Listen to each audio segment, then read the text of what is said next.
লিটন ভাই কি অবস্থা? জি আলহামদুলিল্লাহ ভাই, আসলাম আজ। তো চাঁদপুরের লঞ্চ ঘাট আপনি হয়তো আসছেন যে সদরঘাটে চাঁদপুর লঞ্চ দেখার জন্য।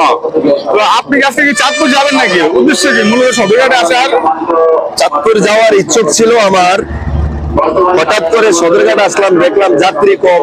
অন্য অন্য সময় দেখতাম অনেক যাত্রী এখানে, তো আজকে দেখতেছি কোনো যাত্রী নাই। আমাদের চাঁদপুরের লঞ্চটা একটু আগে ছেড়ে দিয়ে গেল, হয়তো আরো আছে চাঁদপুরের লঞ্চ। চলেন আমরা ওদিকে যাই, আমি চাঁদপুর যেতে হবে। অতএব চাঁদপুর আমার বাড়ি, চাঁদপুর আমার অহংকার।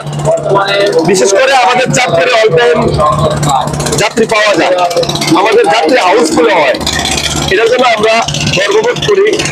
আর এখন শরীয়তপুর অন্য অন্য ডিস্ট্রিক্টে যেমন যাত্রী ওনারা পাইতে খুব ট্রাপ হয়ে যায়, কারণ পদ্মা সেতু হওয়ার পরে লঞ্চ গুলা কিন্তু অলরেডি মার খেয়ে লিতেছে।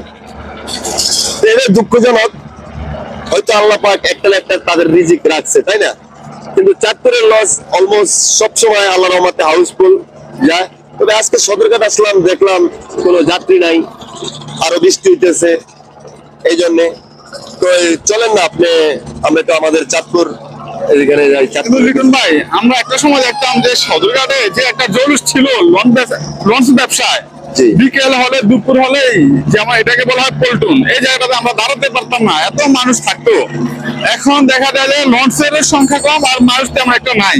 তো আমরা যতটুকু জানি যে ঢাকা শহর থেকে যারা দক্ষিণ অঞ্চলের মানুষ তারা এখন সরাসরি বাসে চলে যাচ্ছে, যার জন্য লঞ্চ ব্যবসাটা অত্যন্ত মন্দ যাচ্ছে। তার কারণ হিসেবে দায়ী করা হয় যে ঢাকা যে কোনো প্রান্ত থেকে প্রথমত সদরঘাট আসতে হয়, কিন্তু সদরঘাট আসা পর্যন্ত রাস্তা যে বেহাল দশা, রাস্তা অনেক জ্যাম। তো মানুষ চিন্তা করে যতক্ষণ আমরা সদরঘাটে আসবো ঠিক ততক্ষণে আমরা চাইলে আমাদের গন্তব্য পর্যন্ত পৌঁছে যাওয়া যায়।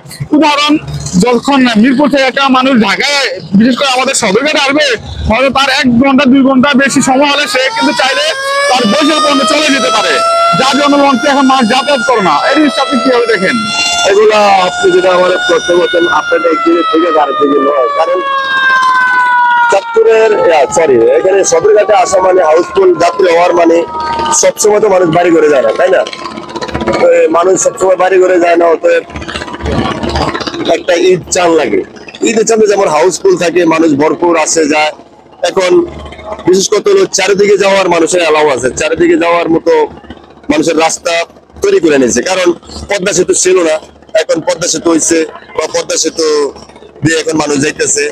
বা আমাদের চাঁদপুরের যাত্রাবাড়ি চাইদাবাজ থেকে ওখান থেকে মানুষ যাইতেছে, এই জন্য। আর ইসলামে একটা হাউসফুল থাকে সব জায়গায়, বিশেষ করতে হলো এখন যাত্রী এমনই থাকে।